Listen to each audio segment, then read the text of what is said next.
खबर दिल्ली के द्वारका से है, जहां सेक्टर 16B न्यू आदर्श अपार्टमेंट में 6 साल पहले बने फ्लैटों की खस्ता हालत का जिम्मेदार आखिर कौन। आपको बता दें, 2017 में आर्थिक रूप से कमजोर तबके के लोगों को 5 मंजिला बने फ्लैट आवंटित किए गए थे, जिसमें आज की स्थिति के दौर में लगभग 5500 के गरीब लोग अपनी जान जोखिम में डालकर यहां रहने को मजबूर है।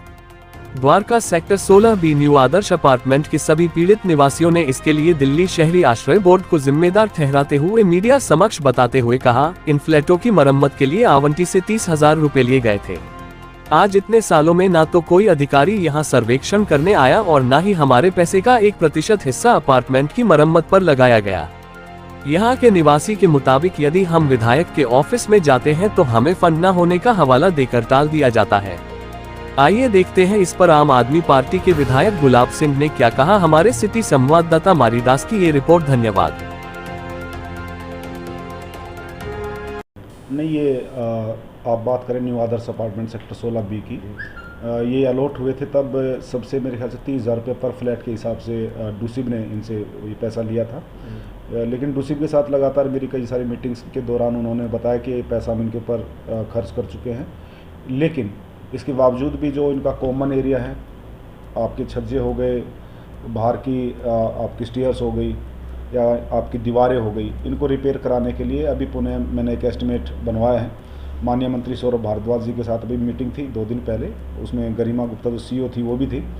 तो इंटरनल सारा का सारा सिस्टम जो है इनका आज की तारीख में डेवलपमेंट करने का, वो सारा डूसिब के हाथ में है। तो डूसिब अभी इसको दिल्ली जल बोर्ड को हैंडओवर करेगा पानी की सप्लाई को, और दूसरा जो साफ़ सफाई की व्यवस्था है उसको भी म्यूनसिपल कॉरपोरेशन के हैंडओवर कर रहे हैं। तो मुझे लगता है 2 काम होने के बाद लगभग यहाँ पे सारी चीज़ें ठीक हो जाएंगी। रिपेयर का जो है वो हमने एस्टिमेट बनवाया है, रिपेयर का काम मैं कोशिश करूँगा अगले 1 से 1.5 महीने में यहाँ शुरू करा देंगे। लेकिन सर सवाल तो ये उठता है कि 10 साल पहले इन्होंने कि हमारे फ्लैटों को नहीं, डूसिब ने उसका हिसाब दिया है। यहाँ पे कई सारे लोग हैं, वो भी पहले मीटिंग में गए थे, और उसकी कॉपी भी मैं इनको एक प्रतिलिपि उसकी मैं यहाँ की RWA को भी उपलब्ध कराऊंगा।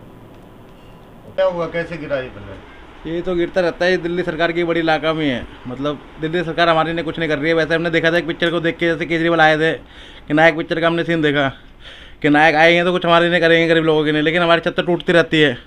45 करोड़ रुपए हमारे घर के अंदर अपने घर में लगा लिए उन्होंने, एक पर्दा है, एक वो चीज़ अपने घर को रिपेयर कर लिया, लेकिन हमारे घर को रिपेयर करने वाला ना कोई देखने वाला, ना दिल्ली सरकार के कोई बंदा यहाँ पे आ गया था कि एक बार के सर्वे करे। हमने जो है 31,000 रुपये जमा करे थे 980 फ्लैट वालों ने, तो 3 करोड़ से ऊपर हमारा जमा हुआ है पैसा। उन 3 करोड़ का ही पता नहीं चला कि कहाँ गया कहाँ नहीं गया 3 करोड़ रुपए। किस लिए जमा किया था? वो इसलिए हमारा जमा करा था हमने कि इसकी मेंटेनेंस हो, जैसे मकान कहीं से टूटता झड़ता है कुछ भी होता है, उस चीज़ की मेंटेनेंस हो सरकार की तरफ से हमारी। मतलब इस चीज़ के हमने 3 करोड़ रुपए जमा हो गया था हमारा सबका मिलाकर। कितने साल पहले?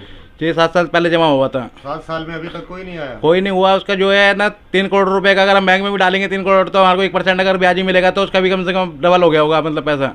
उस पैसे का कोई भी हिसाब किताब है नहीं। वहाँ पे आते हैं हमारे घर पे डेली, कोई बोलता है झाड़ू लगाते हैं हम पैसे दो चीज़ के, कोई किसी चीज़ के भी मतलब हमेशा आके मतलब पैसे उगाने लग जाते हैं कि चीज़ के। नाली कोई बोलेगा कि साफ करूँगा तो भाई उस चीज़ के पैसे चाहिए, उसके चाहिए। तो हमारे तो 3 करोड़ रुपए कहाँ गए भाई, इसका हिसाब तो केजरीवाल आके दे यहाँ पर आके कम से कम बताया तो सही कि 3 करोड़ हमारे जमा हुए थे, कि चीज़ के नहीं जमा करे थे, मेंटेनेंस के जमा करे थे। अगर हम बैंक में भी डालते हैं 3 करोड़ रुपए तो हमारे जो है 3 करोड़ का ब्याज भी अगर 7 साल के अंदर अगर जोड़े तो कम से कम ब्याज 10 करोड़ रुपए के आसपास हो गया होगा हमारा जमा। 10 करोड़। क्या घटना भी हुई जहाँ? ये सारा मकान हमारा टूट टूट गिर रहा है, हमारे बच्चे के ऊपर गिर गया। देखो ये यहाँ पे चोट लगी, हाथ से मेरे बच्चे का फट गया है। बच्चा हमारा हैंडीकैप है, विकलांग बच्चा है। हमने तो नीचे के ने अप्लाई कर रखा है, सरकार हमारे लिए कुछ सुन रही नहीं है। तो हम तो चाहते हैं कि केजरीवाल तक ये बात पहुँचे किसी भी तरीके से, कि केजरीवाल आए और कम से कम आके दौरा करें, इन फ्लैटों को देखें, फ्लैटों की हालत कैसी हो रही है। क्योंकि उन्होंने अपने घर में लगा सकते हैं पैसे, लेकिन गरीबों के घर में कोई लगाने वाला पैसे है नहीं कि देखने वाला गरीबों को। मतलब हम तो मरने वाले, हमारी ज़िंदगी हो गई है, मन करता है कि हम किसी तरीके से मर जाएं। कब मिले थे फ्लैट? फ्लैट तो हमारे को हो गए 7 साल मिले हुए। 7 साल? हाँ 7 साल 4 साल। कितनी देर होगी इनकी? इसका हमारे को पता नहीं कि कम, जो हमारे को हैंड ओवर हुए थे तो हैंड ओवर जब हमारे को कर सरकार ने करा था तो अच्छे से रिपेयरिंग करके देना चाहिए था सरकार को। जो हमारे से पैसे जमा कर रहे हैं सरकार, तो सब कुछ हमारे से बने हुए हैं। हाँ जी, उसी टाइम पे हमारे को मिले थे ये फ्लैट। अब सरकार से क्या अपील करना चाहते हैं? सरकार से अपील करना चाहता हूँ कि भाई सरकार यहाँ पे आके देखे, केजरीवाल यहाँ पे आके दौरा करें कि सबकी बड़ी समस्या है, मेरी अकेले की नहीं है, सबकी समस्या है कि सबकी समस्या के बारे में सुने सरकार कि किसके फ्लैट टूटा हुआ है, किसका क्या हो रहा है। रिपेयरिंग सारे फ्लैट मांग रहे हैं, मेरा अकेले का नहीं मांग रहे हैं, सबको मांग रहे हैं। मेरा बच्चा तो हैंडीकैप है, हम तो बहुत मुश्किल से ऊपर लेके जाते हैं, नीचे से ऊपर लेके आते हैं। हमने डाल रखी है एप्लीकेशन पे, एप्लीकेशन हमने लिख रखी है, लेकिन कोई सुनवाई नहीं हो रही है।